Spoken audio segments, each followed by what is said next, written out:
So today I'm going to be showing you what's on my phone, and for this particularly I wanted to show you just because I break it down into productivity and I also make it in a way that I reduce all of the distractions from social media. So ironically it's because I'm a technology consultant, but I also am a content creator and entrepreneur in the social media space. So I do have to actually want to talk about this because how do I actually balance the two without being sucked in? So the first thing I want to show is my calendar is the very top thing. The first thing I always look at is to see what do I currently have next. Again, this is actually just for my personal calendar. I still have to go to Outlook because Accenture separates our personal calendar from our work calendar. And then I also have the clock and notes for whenever I have alarms or if I want to actually fill out a shopping list. Then, as I mentioned before, Outlook and Teams are going to be my main apps for work. So specifically, this is if I have an email coming up, or if I want to do a quick reply, or if I may be out and about and I want to see oh, what's my calendar looking like? And then also Teams is whenever people want to ping on me, then I use it. So I try not to do anything like that during the weekday nights or on a weekend, but I always leave that option open.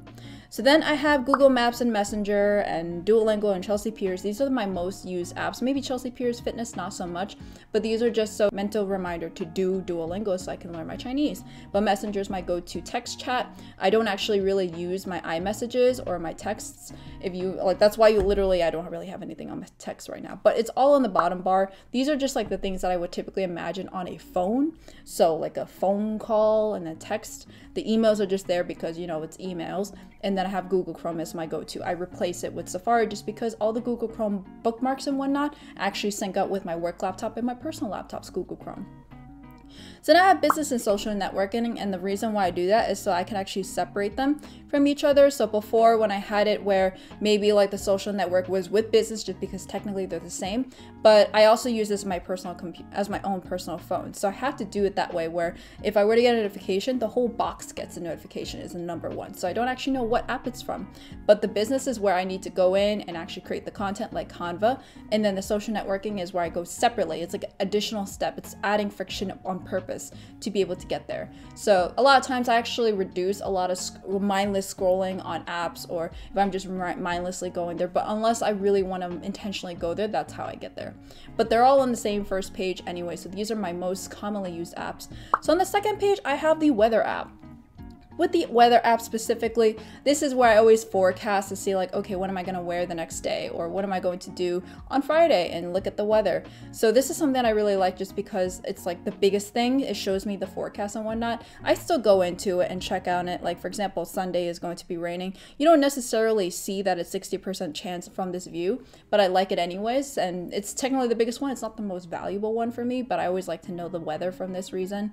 And then I have the work, entertainment, adult stuff, productivity, utilities, food, and cat folders. These are actually the ones that I don't use as often.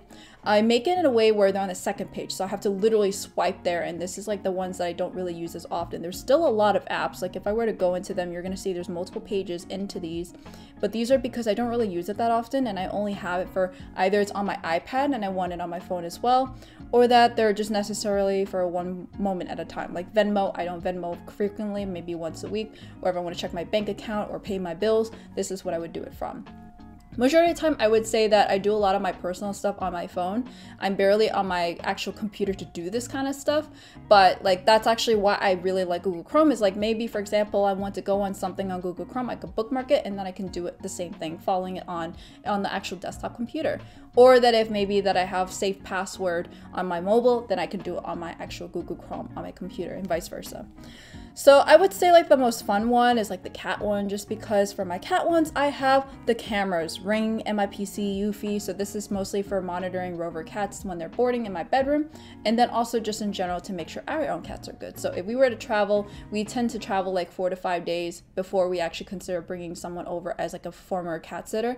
But a lot of times we use the cameras to really monitor to make sure that they're good. Just definitely check out my rover cat video over here, and this is actually how do I actually have a rover side hustle, and this is really nice because with the rover side hustle can bring a little extra money and at the same time enjoy being with that cat. So in my case, I couldn't do that anymore once I adopted Charlotte, my foster fail, but this was the other way around it. So now, and then I also have the New York State wallet, and that's actually mostly for my vaccine card. So that's pretty much it with my phone. It's very, very compact. It's just 2 pages, And a lot of my apps that I use on the front page is just things that I want to use, but pretty much they're purposely folded away because I don't use them as often. I sometimes do use like the Siri suggestions. They actually sometimes randomly know what I want to look for. If like maybe I'm trying to buy a scrub, maybe they know that I'm going on Amazon for it. So I actually go swipe down and I see Amazon, or maybe they just put on all of the most commonly found ones there. So in general, like that's actually how I have it. I actually make it very well known that when I use my phone, no notifications actually show up on the lock screen. Never. Not a single one, except for maybe if someone's calling me. So all of these are actually going to be showing up here in the way where if I were to do something, it's actually going to be just whatever I'm currently doing. So if I'm at a dinner, nothing will be showing up on the screen itself, like lighting up constantly, being buzzing all the time. It's all going to be silent, and the only time I will know is if I open my phone and I see the red numbers. That's all. And I don't even have it in a way where I'm like curious about what that is, unless it's like one of those bigger apps that are not in a folder.